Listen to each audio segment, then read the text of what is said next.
شب گریزاں ہوگی آخر جلوائے خورشید سے، یہ چمن معمور ہوگا نغمائے توحید سے۔ نحمده ونصلي على رسوله الكريم اما بعد فاعوذ بالله من الشيطان الرجيم بسم الله الرحمن الرحيم فالصالحات قانتات حافظات للغیب بما حفظ اللہ، سورہ نساء آیت نمبر 34۔ معزز سامعین و سامعات، اس میں کوئی شک نہیں ہے کہ ازدواجی زندگی کا سکون شوہر بیوی کے درمیان اچھے تعلقات پر منحصر ہے۔ دونوں پر ایک دوسرے کے حقوق اپنے اپنے طور پر واجب الادا ہے۔ آج میرا موضوع شوہر بیوی کے حقوق کی وضاحت نہیں بلکہ میں آپ کے سامنے نیک بیوی کے اوصاف کے متعلق باتیں رکھنا چاہتا ہوں۔ سورہ نساء آیت نمبر 34 میں اللہ عز و جل نے واضح طور پر نیک بیوی کے اوصاف حمیدہ کا ذکر اس طرح کیا ہے کہ نیک بیوی وہ ہے جو برات پسند ہو اور شوہر کی غیر موجودگی میں شوہر کے مال و متاع اور اپنی عزت و عفت کی حفاظت کرنے والی ہو، جس کا مطلب یہ ہوا کہ شوہر کی آمدنی کے حساب سے بیوی کو اپنی ضروریات زندگی کی تکمیل کرنی چاہیے، ان کی حیثیت سے بڑھ کر ان پہ بوجھ نہ ڈالے اور نہ ہی ان سے ایسی چیزوں کا مطالبہ کرے جو شوہر کی استطاعت سے باہر ہو، بلکہ قلت نفقہ اور تنگی و مصیبت میں صبر و قناعت کا سبیل اختیار کرے۔ اسی طرح بیوی کو شوہر کی فرمانبردار ہونا چاہیے۔ حد تو یہ ہے کہ شوہر کی فرمانبرداری پر جنت کی بشارت سنائی گئی ہے۔ رسول صلی اللہ علیہ وسلم نے ارشاد فرمایا، جو عورت 5 وقت کی نماز پڑھے اور بھائی سلام کے روزے رکھے اور اپنے شرمگاہ کی عبادت کرے اور شوہر کی اطاعت کرے تو اس کے لیے جنت کے سارے دروازے کھول دیے جاتے ہیں، وہ جس دروازے سے چاہے جنت میں داخل ہو جائے۔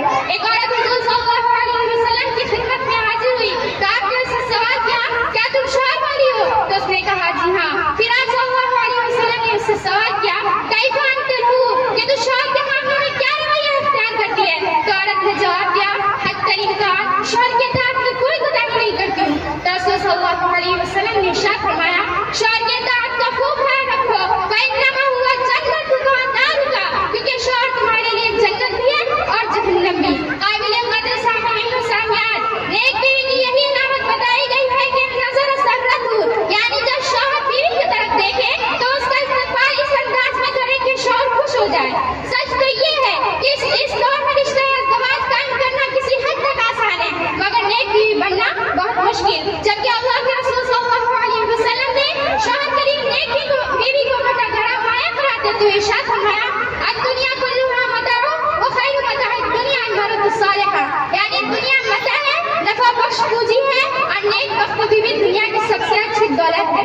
معزز سامعین و سامعات، اگر واقعی بیوی تھوڑے پر قناعت کرنے والی ہو، درد و تکلیف میں صبر کرنے والی ہو، حقوق اللہ کے ساتھ اپنے شوق کا بھی حق ادا کرنے والی ہو اور اپنی الفت و محبت کا اصول شوہر پہ نثار کرنے والی ہو، تو شوہر کیوں نہ ایسے شریک حیات کو اپنی زندگی کا سب سے قیمتی سرمایہ تصور کرے گا۔ اسلام بھی یہی چاہتا ہے کہ غلط مظلوم و محکوم رہنے والی عورت اپنے فطری محاسن کے سبب اپنے شوہر کے دل پہ راج کرے۔ شادی سے پہلے والدین کے گھر شہزادی اور شادی کے بعد شوہر کے گھر رانی بن کر پرکیف زندگی گزارے، اور یہ تبھی ممکن ہے جب بیوی اپنے اندر کچھ خاص اوصاف پیدا کرے۔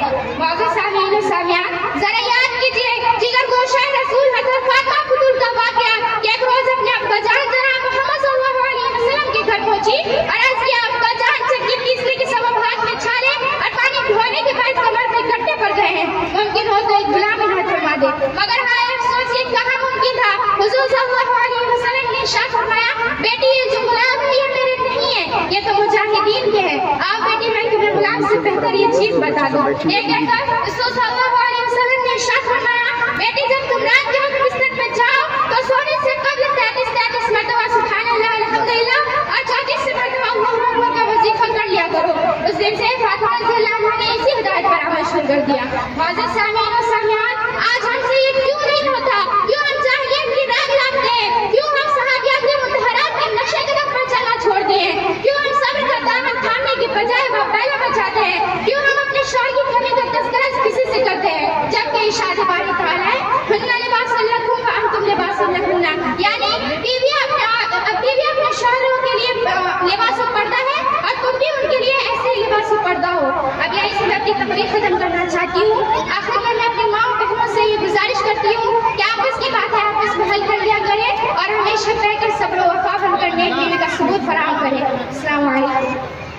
کے لیے